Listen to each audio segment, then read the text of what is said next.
Hi viewers, welcome to Kitchen Queen.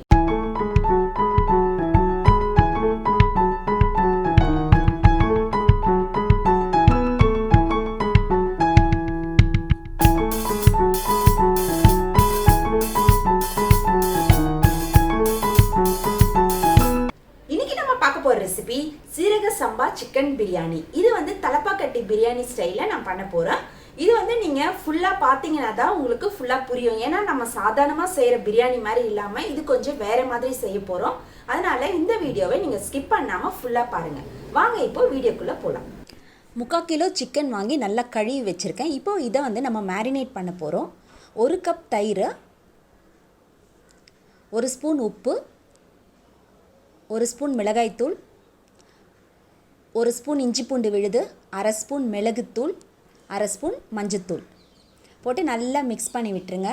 நான் உப்பு வந்து பிங்க் கலராக இருக்கேன்ட்டு எதுவும் நினைக்காதீங்க. நான் வந்து இந்து உப்பு யூஸ் பண்ணியிருக்கேன், அதனால தான் அது பிங்க் கலராக இருக்குது. நீங்கள் என்ன உப்பு வேணாலும் நீங்கள் யூஸ் பண்ணிக்கோங்க. சிக்கனை வந்து எவ்வளோ நேரம் நம்ம மேரினேட் பண்ணி வச்சுருக்கோமோ அந்த அளவுக்கு அது வந்து ரொம்ப டேஸ்ட்டாக இருக்கும். இது வந்து நம்ம 1/2 ஹவர்லேருந்து 1 ஹவர் வரைக்கும் மேரினேட் பண்ணி வைக்கலாம். இப்போ எல்லாம் மிக்ஸ் பண்ணி மூடி வச்சுக்கலாம். இப்போது வந்து இதுக்கு தேவையான மசாலா அரைச்சிக்கலாம். இஞ்சி பூண்டு, 2 பச்சை மிளகாய், 1 கைப்பிடி அளவு புதினா, கொஞ்சமாக கொத்தமல்லி, கொஞ்சமாக தண்ணி ஊற்றி நல்லா மையாக அரைச்சிக்கலாம். இப்போ வந்து ஒரு பாத்திரத்தில் 4 ஸ்பூன் அளவு நல்லெண்ணெய் ஊற்றிருக்கேன். ஒரு 3 ஸ்பூன் அளவு நெய் ஊற்றிருக்கேன். நெய்யும் எண்ணெயும் நல்லா காஞ்சதும் 3 லவங்கம், கல்பாசி, பிரிஞ்சி இலை, 1/2 ஸ்பூன் அளவுக்கு சோம்பு, 2 ஸ்டார் சோம்பு, கொஞ்சமாக பட்டை போட்டு எல்லாமே நல்லா பொரியட்டும். பொரிஞ்சதும் நல்ல 3 பெரிய வெங்காயம் நீல நீளமாக கட் பண்ணி வச்சுருக்கேன். அதை வந்து இப்போ இதோட சேர்த்துக்கலாம். வெங்காயம் வந்து நல்லா வதங்கணும். நல்லா ப்ரௌன் கலராக வதங்கினா தான் அந்த பிரியாணிக்கு வந்து நல்லா டேஸ்ட்டாக இருக்கும். வெங்காயமாக நல்லா வதக்கி விட்டுருங்க. எவ்வளோக்கு எவ்வளோ வெங்காயம் வதங்குதோ அவ்வளோக்கு அவ்வளோ வந்து உங்களுக்கு அந்த பிரியாணி வந்து அவ்வளோ டேஸ்ட்டாக இருக்கும். இப்போது வெங்காயம் நல்லா ப்ரௌன் கலர் ஆக ஆரம்பிச்சிருச்சு பாருங்கள். இந்த ஸ்டேஜில் 3 தக்காளி கட் பண்ணி வச்சுருக்கேன். அதை இப்போது சேர்த்துக்கலாம். தக்காளி வந்து பிரியாணிக்கு ரொம்ப நிறையா சேர்த்திங்கன்னா ஒரு மாதிரி குழன்னு ஆகிடும். அதனால் தக்காளி வந்து கம்மியாகவே சேர்த்துக்கோங்க. அப்போ வந்து உங்களுக்கு பிரியாணி நல்லா உதிரியாக வரும்.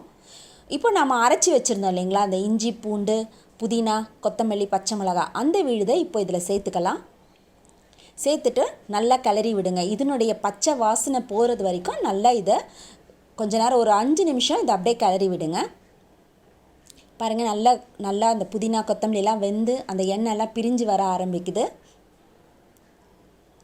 இப்போ இந்த ஸ்டேஜில் 2 ஸ்பூன் அளவுக்கு மிளகாய்த்தூள், 1 ஸ்பூன் கரம் மசாலா போட்டு நல்லா மிக்ஸ் பண்ணிக்கோங்க.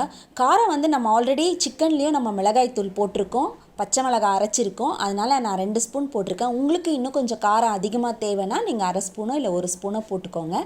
2 ஸ்பூன் அளவு உப்பு சேர்த்துருக்கேன். சேர்த்துட்டு நல்லா கிளறி விடுங்க. இப்போ வந்து நம்ம மேரினேட் பண்ணி வச்சுருக்கோம் இல்லைங்களா சிக்கன், அதை வந்து இப்போ இதில் சேர்த்துக்கலாம்.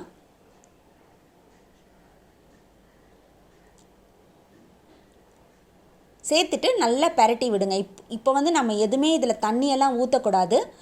தண்ணி ஊற்றாமல் நல்லா ஒரு 5 நிமிஷத்துக்கு இதை நல்லா கிளறி விட்டுருங்க. அந்த மசாலாவோடு அந்த சிக்கன் நல்லா கோட்டாகி வேக ஆரம்பிக்கும். பாருங்கள், இப்போ நான் எந்த தண்ணியுமே இதில் சேர்க்கலை. நல்லா கிளறி விட்டுட்டோம். இப்போ வந்து நம்ம மூடி போட்டு ஒரு 15 நிமிஷம் வேக விட்டுடலாம். தண்ணி ஊற்றாமல் 15 நிமிஷம் இப்போ நான் வேக விட்டுருக்கேன். பாருங்கள், சிக்கன் நல்லா வெந்திருக்கு. நான் எந்த தண்ணியும் ஊற்றலை. அதில் இருக்க தண்ணி இவ்வளோ பிரிஞ்சு வந்திருக்கு. ஒரு 75% சிக்கன் வெந்திருக்கு. இந்த ஸ்டேஜில் அரிசியை வந்து நம்ம சேர்த்துக்கலாம். நான் வந்து 2 டம்ளர் அரிசி எடுத்திருந்தேன். 1/2 மணி நேரம் அதை ஊற வச்சுருந்தேன். இப்போ அதை நான் இதில் சேர்த்துக்கிறேன். சேர்த்துட்டு நல்லா அதை கிளறி விட்டுருங்க. பொறுமையாக கிளறி விடுங்க. இந்த சீரக சம்பா அரிசி வந்து சீக்கிரமாக டைஜஷன் ஆகும், ரொம்ப நல்லாவும் இருக்கும். இந்த டம்ளர் அளவுக்கு 2 டம்ளர் அரிசி நான் எடுத்திருந்தேன். இப்போ வந்து நார்மலாக வந்து 1 டம்ளர் அரிசிக்கு 1.5 டம்ளர் தண்ணி எடுப்போம். இதுக்கு வந்து நான் 1 டம்ளர் அரிசிக்கு 1.25 டம்ளர் தண்ணி எடுத்திருக்கேன். ஏன்னா அந்த சிக்கன்லே தண்ணி கொஞ்சம் வந்திருந்தது, அதனால் அந்த தண்ணியே போதுமானது. அதுவே 1/2 டம்ளர் அளவுக்கு இருக்குது. அதனால் நான் வந்து 1.25 டம்ளர் தான் ஒரு டம்ளர் அரிசிக்கு எடுத்திருக்கேன். இப்போ வந்து நீங்கள் டேஸ்ட் பண்ணி பாருங்கள். உப்பு காரம் பத்தலைன்னா இந்த ஸ்டேஜில் நீங்கள் போட்டுக்கோங்க. அரை எலுமிச்சம்பழத்தை பிழிஞ்சு விட்டுக்கலாம்.